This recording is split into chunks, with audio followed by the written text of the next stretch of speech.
What's going on? Jacob Brothers here from Checkpoint XP, and today is a great day because for the first time in 6 years, we finally have new Mario Kart 8 tracks to play. The Booster Pass DLC has finally come out, and there are 8 new tracks for us to play. 3 of them come from Mario Kart Tour, and this is our first time in a mainline Mario Kart game. So from starting from the worst to the best, here's what I think about the brand new Mario Kart 8 tracks. Sky Garden is at the bottom of this list for one reason. It's boring. The track was introduced in the early years of Mario Kart, and you can tell from its lack of creativity. It's incredibly short, and it involves 3 turns that you have to be slightly awake for. The leave shortcut would be a fun one, but the unexpected bounciness of the leaves makes the cut disorienting for no reason. Cloudtop Cruise has the exact same cut, and it can be executed quickly since they're traditional platforms. At least the second cut through the ring makes the track interesting for 3 seconds. Tokyo Blur is a creative map with a fresh art style and a great soundtrack.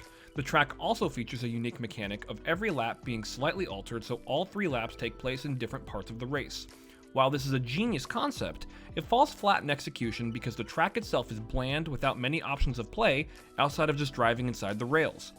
There's 1 cut over 1 ramp, and the rest of the race is just downtime across 3 avenues. Hopefully in the future this concept is used in a track with more variety, but Tokyo Blur is still a chill ride nonetheless. Choco Mountain is a fan favorite that's finally making its grand return in this DLC. Thematically, the track is awesome. The colors, the Koopas, the bats, the obstacles, and the terrain all make sense in this fun twisted ride. The steep turn in particular with the falling boulders makes a strong impact, and I think this is an incredibly enjoyable course.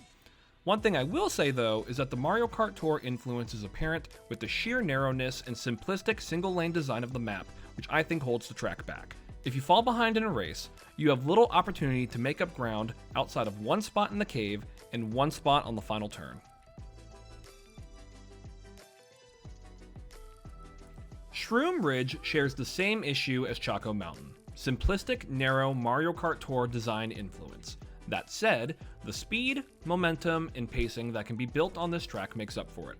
The ever-present traffic of cars becomes a genuine obstacle given how narrow the valleys are, while the constant sharp turns allow the player to properly boost and blast past the traffic. Shroom Ridge features only 2 shortcuts, but both of them are fun as it plays into the momentum as both cuts launch the player straight back into the action, so the pacing of the track is maintained. Ultimately, Shroom Ridge holds up in all sections of the course. Paris Promenade is aesthetically one of the best tracks in the whole batch. The music and the graphics really stand out in this complete package of a track. Paris Promenade shows off its versatility through route variety as well as the final lap. From beginning to end, the track has multiple routes that you can take, be it the cut right down the middle if you have a mushroom, going on either side of the 2 circular hubs, or turning down a separate lane that's presented in 2 different ways throughout the race. Though the real star of the show is the final lap. At the very beginning of the lap, you're forced to turn down a different path that results in the player accessing a different part of the track, as well as driving in the opposite direction for the remainder of the race. It's a genius design choice that I hope to see more of in the future. Toad Circuit is a definition of an absolute joyride. It's by no means difficult, and that's okay. While it's also a simplistic track, it feels breathable and uplifting as opposed to being crammed in a narrow space with 0 options. You're able to stay on the fringe of the track to shave off seconds, and there's 2 cuts near the end, with the second cut being much more difficult, which adds a fun level of difficulty to those who are willing to take the risk. The last 2 laps also open up a ramp that lets the player fly over the bridge that other players are driving on, which adds a fun wrinkle to the lighthearted design. The King has returned in all of its glory. There are few tracks that can compete with Coconut Mall, and the proof is in the pudding now that it's in Mario Kart 8. The fast changes of elevation and the multitude of places you can trick off of give the track a real sense of speed that results in a genuine thrill. Coconut Mall is easy to play but hard to master, and the vibe check is undefeated. Admittedly, this Coconut Mall feels smaller in scope since it's the 3DS version of the track, and some of the jumps feel suspiciously difficult to hit when they shouldn't be, but that's just me trying to nitpick a perfect track. Ninja Hideaway absolutely astounded me. The track has 1 bold requirement, and that's just to be good at the game. Ninja Hideaway is immediately one of the more difficult tracks in the whole game and features 2 entirely different worlds of elevation. The bottom route is marginally easier with the same sharp turns but with more forgiving terrain to drive on, while the top route is more difficult.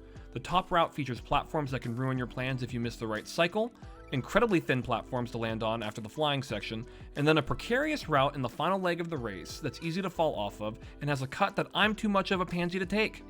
I had zero expectations for Ninja Hideaway, and I can't give this track enough praise. It's simply one of the best tracks in Mario Kart 8.